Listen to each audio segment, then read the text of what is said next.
আসসালামু আলাইকুম dear viewer. আমি আপনাদের দেখাতে যাচ্ছি একটি প্রাইভেট লিমিটেড কোম্পানির কিভাবে কর্পোরেট ট্যাক্স ক্যালকুলেশন করতে হয়। এখানে সেলস হচ্ছে 60 লাখ টাকা এবং নেট প্রফিট বিফোর ট্যাক্স হচ্ছে লস 10,000 টাকা।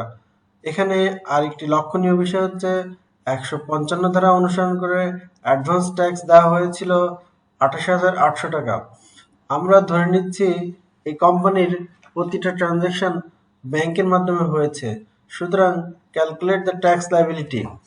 আমরা জানি প্রাইভেট লিমিটেড কোম্পানির টার্নওভার ট্যাক্স হচ্ছে 0.60% এবং রেগুলার ট্যাক্স হচ্ছে 27.5%। সুতরাং সেলসের উপরে টার্নওভার ট্যাক্স হচ্ছে 36,000 টাকা এবং নেট প্রফিট মাইনাস হওয়ার কারণে এখানে জিরো হবে। সুতরাং এই দুইটার ভিতরে যেটি বড় সেটি হবে মূলত ট্যাক্স লাইবিলিটি। এখানে এই দুইটির ভিতরে বড় হচ্ছে 36,000, সুতরাং ট্যাক্স লাইবিলিটি হবে 36,000। সুতরাং এই টোটাল ট্যাক্স লাইবিলিটি 36,000 থেকে 155 ধারা অনুযায়ী অ্যাডভান্স ট্যাক্স 28,800 বাদ দেওয়ার পরে হবে net tax liability 7,200।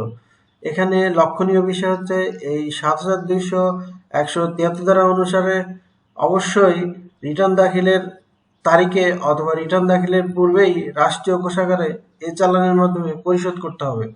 Journal entries, এখানে যে 155 ধারা অনুযায়ী যে অ্যাডভান্স ট্যাক্স দেওয়া হয়েছিল সেটির জন্য জার্নাল এন্ট্রিজ হবে অ্যাডভান্স ইনকাম ট্যাক্স ডেবিট 28,800 টাকা এবং ব্যাংক ক্রেডিট হবে 28,800 টাকা এবং যে টোটাল ট্যাক্স লাইবিলিটি হয়েছিল সেটির জন্য জার্নাল এন্ট্রিজ হবে ইনকাম ট্যাক্স এক্সপেন্স ডেবিট 36,000 এবং ইনকাম ট্যাক্স পেবল ক্রেডিট 36,000 টাকা।